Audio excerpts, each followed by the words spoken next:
Here's what's happening as it's happening right now around the NBA. Players only, baby.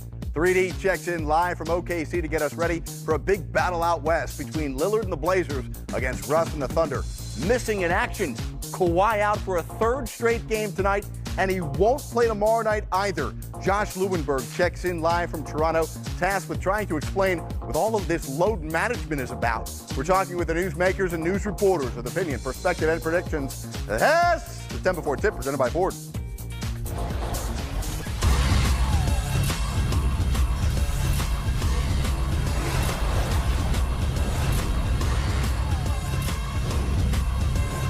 Come on in. On a Tuesday that feels like a Monday. Feels great as we welcome you as we discuss the biggest stories of the day and set the table for the night in the NBA. I'm Jared Greenberg. So happy to have you with us. It is a players-only Tuesday on NBA TV. Tonight, the Blazers bring their three-game win streak into OKC to take on the Thunder, with both teams playing on the second night of a back-to-back. OKC currently occupying the 3 seed, while Portland sitting just a game back in the loss column in 4th place. Our coverage of Blazers Thunder gets underway right after us at the top of the hour. And it's right there in OKC where we begin. 10 before tip number 1, 3D is what's happening right now. Come on in, 3D Dennis Scott. Man, bittersweet here. Final NBA TV players only baby night. You have your last t-shirt to give out? Yes, Jared, we have one more NBA TV shirt to give out, and I'm trying to figure out who's going to get it tonight. You got any ideas who may get it tonight? Has Russ ever said players only, baby? Russ has not said players only, baby. I've only gotten Russ walk off for TNT, so I'm hoping tonight could be one of those nights Russ goes for 20 points, right, 20 rebounds, so I can call it a 20-twin-twin with a win-win-win. You've got the challenge, and we'll see tonight if you can get that done on players only. Okay, let's talk about these two teams who are neck and neck in the standings right now in the Western Conference. Which one of these two teams, OKC or Portland, do you have more confidence in finishing the regular season still in the top 4 in the West? I think today, Jared, I will stick with OKC. Why? It's all about Paul George, playing at the MVP level on both ends of the ball. Also should be put in the conversation for Defensive Player of the Year because he guards the top perimeter player each night. So I think the way Paul George has played really has kind of shadowed Russell Westbrook not shooting the ball particularly well right now. And yes, as a team, defensively they have slipped lately, but offensively guys are making shots. So to answer your question, Jerry, along with Steven Adams, I would say OKC. We've talked a lot about Russell Westbrook's shooting issues, and maybe it has something to do with the knee injury he had coming into the year. Maybe that had something to do with him not being in the best shape coming into the year. But the question is this. We know what a freak of an athlete he is. At some point, he will get healthy and be at tip-top shape. Will Russell Westbrook still play with this playmaker mentality, or are you concerned that his shooting could shoot them out of games? No, I don't think his shooting will shoot him out of games because of what I just said about Paul George. Along with Steven Adams, along with Dennis Schroeder, along with Jeremy Grant, all these guys now are making shots. Ferguson is shooting threes. So I think Russ is saying to himself, yes, I'm banged up a little bit. I'm never going to admit it to you guys that I'm hurt, so I'm going to keep playing and being that freak of nature that you talk about, Jared. But last but not least, defensively as a team, I think they will regroup and figure that out and get back to playing that top-notch defense they showed us early in the season. Yesterday, every year in the NBA calendar, Martin Luther King Day is one of the best couple of days of the year in the regular season.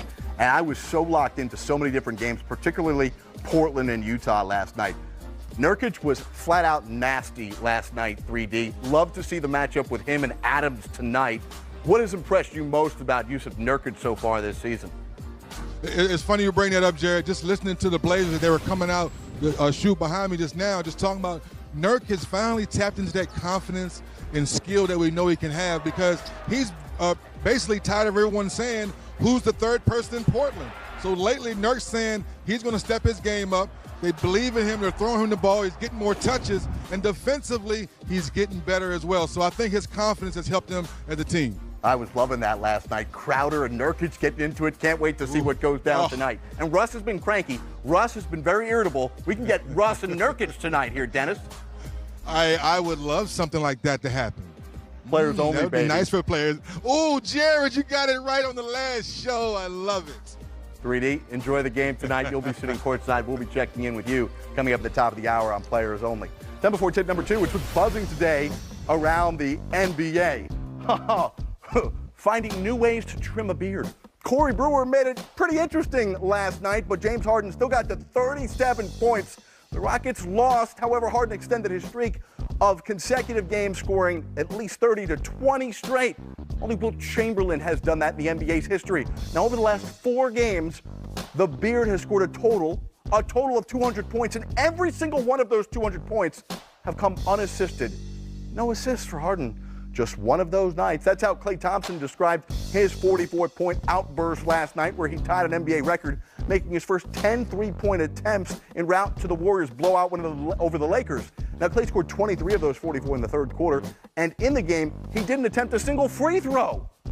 Shacked in a fool, even Steph Curry is capable of a starring role.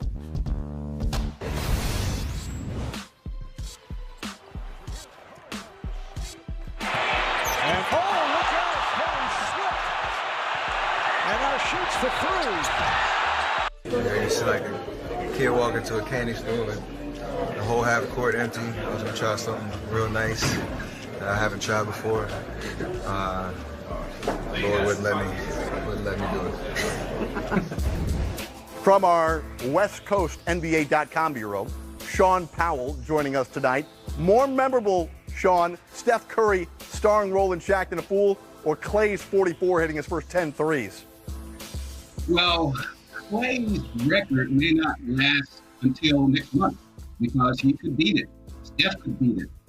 But seeing Steph Curry stumble on the floor, this is a guy throughout his entire career hasn't slipped on or off the court.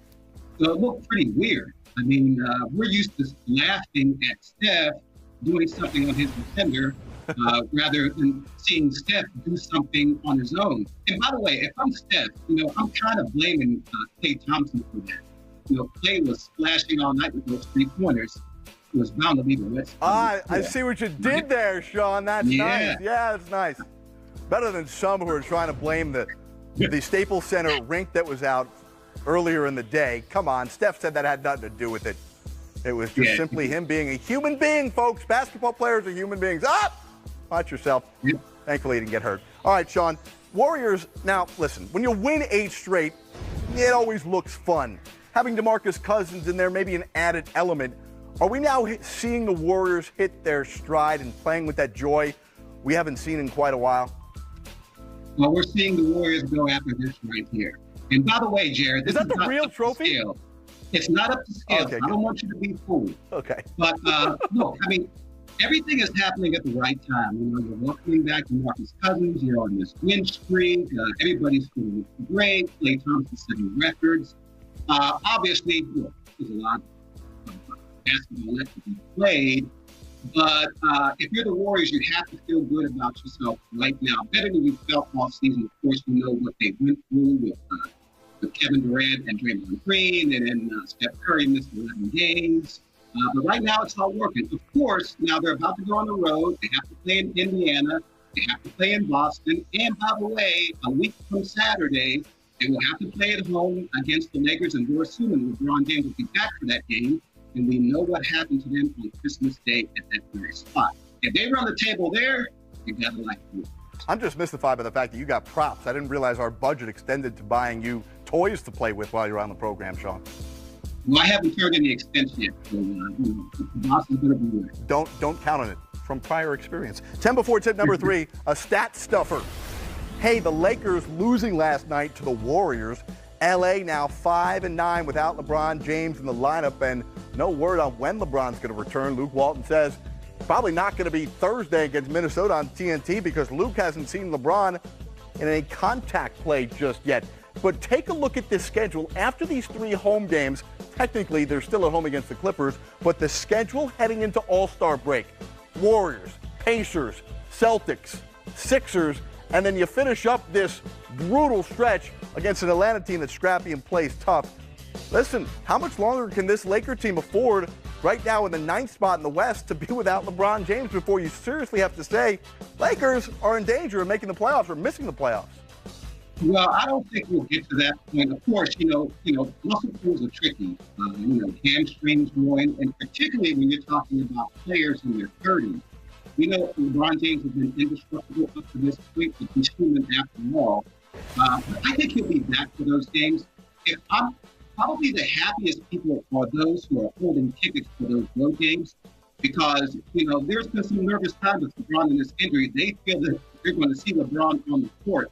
But yeah, you're right. I mean, when you look at where the Lakers are in the Western Conference standings, and, there's some very good teams that they're behind. Someone's not going to make it. My money is on LeBron and the Lakers. I think that when he comes back, everything will be well again. We've seen this with LeBron with new teams before in the past. Of course, he's never been hurt. But I think he'll come back with a message to send. And I think the Lakers will be fine. But when that happens, who knows? All right, another story that's been buzzing around is the status of one Carmelo Anthony after being dealt, although it's kind of been in a holding pattern, the trade to Chicago from Houston. Carmelo Anthony ultimately will be waived, we think, by the Bulls unless he is traded, but he certainly won't play for Chicago at any point. Is it just inevitable that at some point this season, Carmelo Anthony is going to be a member of the Lakers? Yeah, I kind of think so. I think the Lakers could probably open up the spot and bring it in. Of course, he has a great relationship with LeBron James, but I can't see him playing a significant role with this team. Probably like Tyson Chandler, he's going to get a few minutes here and there. But by and large, he's going to be on the bench. And if you're Carmelo Anthony, you have to ask yourself this question. Is this how you want to end your career? The guy's going to go to the Hall of Fame. He's a great guy. But if you're sitting on the end of the bench and you're one of the aging players, that's sort of like being the old man in the club. Does he really want that? Is that the way he wants to go out? I just can't see him at this point playing significant minutes.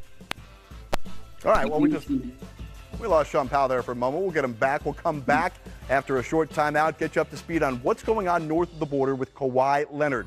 Why is he out tonight and tomorrow night, missing a third and fourth straight game? He's healthy. Josh Lewenberg joins us live from Toronto to explain load management.